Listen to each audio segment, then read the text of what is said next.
What's going on, everybody? It's your boy Crypto Bobby, and today I want to come to you with a different video than just kind of the standard Bitcoin, Ethereum, DeFi, yield farming, all the fun stuff that's happening right now in the cryptocurrency world.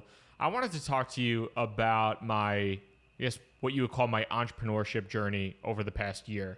So almost exactly a year ago, on June 27th of 2019, I ended up leaving my full-time job at Fluidity to start Proof of Talent. And this was the first time in my entire career since I graduated college I've had a full-time job for every single day from 2 weeks after I graduated college up until I left my role at Fluidity/AirSwap. And I've learned a lot over the course of the past year. So if you are interested in entrepreneurship in any way whatsoever, or just generally interested in my own personal journey a little bit through the course of starting my own business over the past year, I hope you enjoy this one. I also wrote a Medium article, so if you want to check that out, I'll link to that below if you'd rather read some of this type of stuff. But to give you the backstory and to give you the context, like I said, about a year ago, June 27th of 2019, I left my full-time job to start Proof of Talent. Proof of Talent is a recruiting firm that works primarily with companies in the blockchain and cryptocurrency world. When I left my job, it was just me starting Proof of Talent. I was the only employee. I wasn't even an employee because I didn't have any money to pay myself. But I started the company essentially with my savings and a personal unsecured loan. For those of you who aren't familiar, recruiting is not really a sexy business for venture funding. So the idea of venture capital or raising money was not something that was really a reality or even a potential for the business. So I had to get creative as far as just being able to give myself enough runway. And that gets to the first lesson that I learned from an entrepreneurship standpoint is it is a slow burn and good things take time. So to give you some context, my first quarter in business from July, August, and September of 2019, I made approximately $0.00. I didn't make any money whatsoever, and that was absolutely terrifying for me. It was one of the things where I was waking up every day and thinking to myself, there's something's got to change. Something's got to change. There's no way I can continue on in this path and not make any money. There's just no way it can happen. But I just kind of continued to study different business leaders, read different things, kind of try to keep myself as motivated as possible to continue to work as hard as I could. And eventually in November and December of 2019, things actually started to turn and the business actually did start to make some money. But if I were to look at things in that first 3-4 months, especially reflecting back now, it was super tough. It was terrifying. And it was also it was demoralizing. You think, okay, I'm this super smart person that's going out and starting my own business, and I'm going to go out and I'm going to crush it. And then 3 to 4 months later, you haven't done anything of note that's impacting your revenue or your accounting. And you're sitting there and you're burning your savings and you're burning your savings. That was not a fun time. But the lesson for me there is simply that you need to give things time, and good things will take time if you continue on with that. And doubling down on that, I think if you are to start your own business, you want to give yourself enough runway to give yourself time. So whether that is having a bunch of savings in your bank account, whether that is moving back in with your parents, I don't know what it might be for you, but you want to give yourself enough time so that if you're not working a full-time job anymore and you're just diving completely into it like I did, that you're able to let the business develop for more than a month or 2 months to actually get to its full potential before you have to say, okay, I literally don't have any money and I'm going to have to move out of my house. The next thing that I really didn't anticipate this much at all, but like I said before, I started the business by myself. There were a few people that helped out here or there on a part-time basis, but I was the only person that was fully dedicated to the business, and this was my full livelihood, and I was just all into it. And I learned pretty quickly that solo founding or just operating a business by yourself can be pretty lonely. It doesn't matter how great your family is, or your girlfriend, or your boyfriend, or your husband, or your wife, or whatever. You're kind of the only one doing this stuff on a day-to-day basis, and you're the only one who is like fully into the business. And as much as it might be great to talk to your significant other, your family, your friends about it, like you're still the only one doing that. And that at a certain point kind of took a little bit of a toll on me, like mentally and psychologically. Like I really got tired of waking up, and when something good would happen, you can talk a little bit about it to your friends and family and things like that. Something bad happened, you just kind of have to keep it in because I don't know, you don't want to bother other people with it. But it was just a very lonely journey in the beginning. A few things that I did and kind of just some lessons overall around that was number one, just having a strong support system, like having friends and family. Like even if it's not perfect, having friends and family you could talk to about this stuff does make a big difference. Being able to call mom or dad or whoever else and say like, hey, this is happening. Like just to brain dump on somebody else, always helpful. Also, if you do have professional contacts, luckily I had friends that I used to work with in the recruiting world that I could talk to and say like, hey, this is happening to me. What do you think about this? Do you have any advice about this? That type of thing was really helpful for me as a solopreneur or a solo founder, whatever you want to call it. And that really helped to alleviate some of those feelings, just because you feel like, hey, I'm finally getting some advice. I'm talking to somebody else who's been in the same shoes as me or who's experienced similar things to me. And that's really helpful for me. And luckily now, as of March 2020, I am no longer solo in the business. Shout out to Colton. But it was definitely a tough journey in the beginning. Another lesson that I learned, and this really, I think, applies in the coronavirus or COVID-19 situation, is that cash is king. When you're running a business, especially when you're not a venture finance business and you don't have millions of dollars in the bank, we're talking thousands or tens of thousands of dollars in the bank. And especially too, as you grow and it's not just you anymore and you have to support other people, but cash is king. And there is a saying that I really like, and it's, revenue is vanity, profit is sanity, but cash is king. And that is something that I focus on all three things, because you are not making profit if you're not making revenue. So you do need to focus on revenue, but once you get there, you can't just be bringing in revenue for the sake of bringing in revenue. Are you profitable? Are you actually able to sustain a healthy business with that revenue? So profit is sanity, but at the end of the day, do you have cash in the bank account if something bad happens to the business? And like I said, in the beginning of the business, there was a long stretch where I didn't bring in any revenue. And then when coronavirus hit as well, there was a lull in the business. I was running a recruiting firm in one of the worst times in modern history to run a recruiting firm, or at least in that short span. Hopefully, things have been rebounding quite nicely recently, but like that short span around coronavirus was a terrifying time for recruiting owners. And in particular, I was lucky enough because the blockchain industry was relatively insulated from what happened, but it was still a pretty tough time.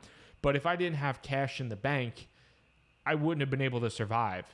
So I think is something in particular that I really learned that lesson very much early on. A lot of that was due to a book I read. It was called Profit First. If you are a business owner or somebody thinking about running your own business, I would highly recommend checking it out, because this was something that I read before I even brought in my first check that paid my business. Because you go to school, I majored in business. I majored in like business administration and marketing. So I took accounting classes. I took economics classes. This was 8-10 years ago, so not that applicable now.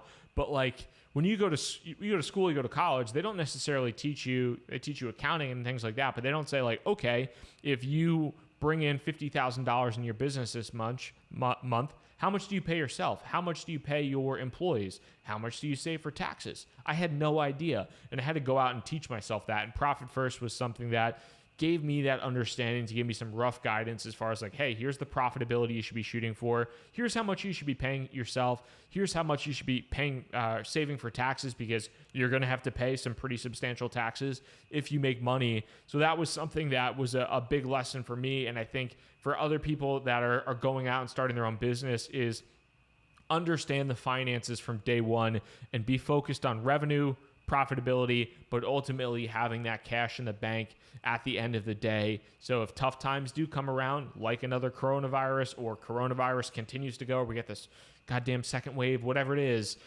you have enough money in the bank to weather the storm. The fourth lesson that I learned was really about developing my own leadership style.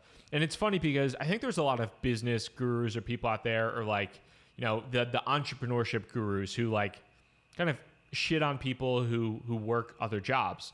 And I've worked from, like I said before, I graduated college and I worked over, I don't know, 8 years, something like that with different companies. And I don't think I would have been anywhere near as, or not that I was that incredibly successful, but I don't think I'd be anywhere near as successful operating Proof of Talent if I hadn't experienced the things that I experienced at the companies that I worked at previously. Every single company that I worked at, I've been able to reflect back and take lessons about my management there, my bosses, my coworkers, the corporate structure, the environment, the culture. There were so many different things that I learned along the way that I feel like these entrepreneurship gurus are like, you don't need to go to college. You just quit your job and, you start a business at 18 or 22 or whatever it is, and you crush it. Like, yes, Mark Zuckerberg founded Facebook in college. Not everybody is Mark Zuckerberg. I think there is a lot of information that you can glean off of other companies that you work at, and you can also use that experience to make yourself better when you are running your own company. So for me, I mean, really the lesson is just to adapt that leadership style and incorporate the things that you like about the companies that you've worked at. Maybe there's things that you hated about your bosses or about your management or about the culture. Take that out of your company. Ultimately, it's your company and you're building it to a way that, you want, and hopefully you can kind of build that up to what other people are looking for as well. But just adapt the things that you've liked about previous leadership styles and make that your own. And the last lesson that I really learned is just about trusting your people. And right now, Proof of Talent is still relatively lean. It's myself and it's Colton. Tough to get any leaner than that between just outside of just being me. But having trust in the people that you work with, especially if you are an entrepreneur or if you are in a management position, it is absolutely imperative, especially now when we're talking about the world of remote work. And when I started Proof of Talent, I was in New York and still am in New York. Colton was in San Francisco. The goal has kind of always been to build this remote first company where we can do our jobs if you're in Alaska, New York, Mexico, it doesn't matter. As long as you can do your job, you can do it, wherever you so please. And a lot of other people have kind of been put into these types of situations that maybe were uncomfortable with remote work and have been very much in office type of entrepreneurs or managers or things like that before. And I've listened to different podcasts and videos with different business leaders, and there are people that make their remote employees now check into Slack at basically specific hours during the day, let them know when they're taking lunch. Personally, I think I don't like that, and I like to take the opposite approach.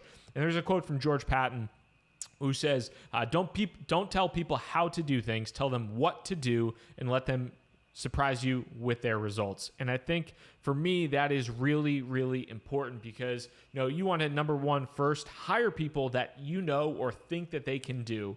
And then you just want to tell them what to do. Hey, like this is the result. This is what we want you to do. And you let them do it. You don't have to micromanage them and kind of make sure that they're doing it exactly how you want it. You can have some trust in those individuals to get the job done. And if you don't have those trust in those individuals, maybe you shouldn't have hired them in the first place.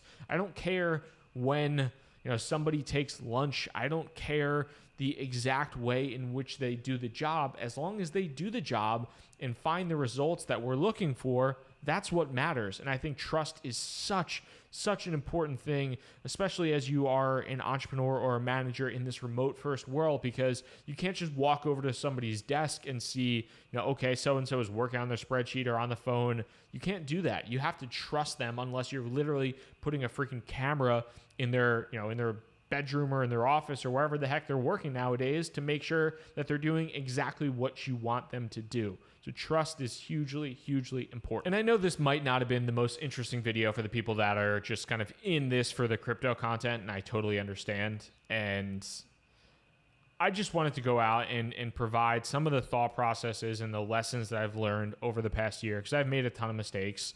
I've also, again, I've learned a lot, and it's been really helpful to me to document that process a little bit. And I hope that if you are in the process of starting a business, or you're thinking about starting a business, if you are, definitely feel free to reach out to me. I love to talk to other kind of fellow business owners or entrepreneurs out there. I think that's always just kind of a fun experiment and a great to build a connection. But if you are starting this process, it is a hell of a journey. I highly recommend it. Try to prepare as much as possible. Ultimately, you just kind of have to make that leap and make that jump. But the biggest lesson I would say is just give it time and put yourself in a position where you can give it time. Give yourself that time, because ultimately good things do take time.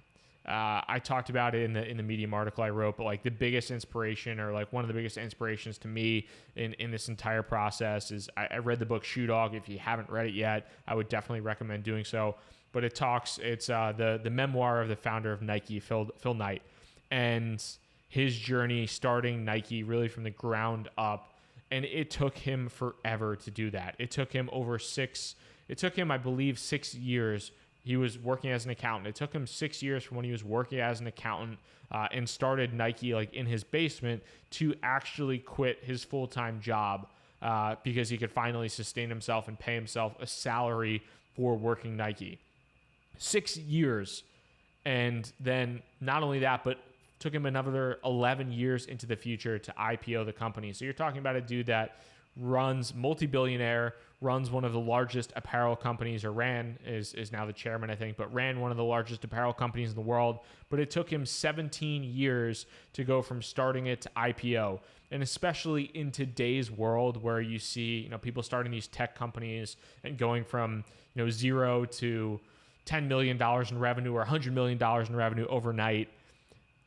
That isn't realistic for everybody. It wasn't realistic for me. It still isn't realistic for me. I can build a really strong business, but it's going to take time. And I think that is something that I'd love for other people to hear, is that good things do take time, and you shouldn't feel bad if it does take time. Cowards never started. The weak died along the way. That leaves us, ladies and gentlemen, us. That was from Phil Knight in Shoe Dog. One of my favorite quotes ever. I love it. But with that, signing out. Peace.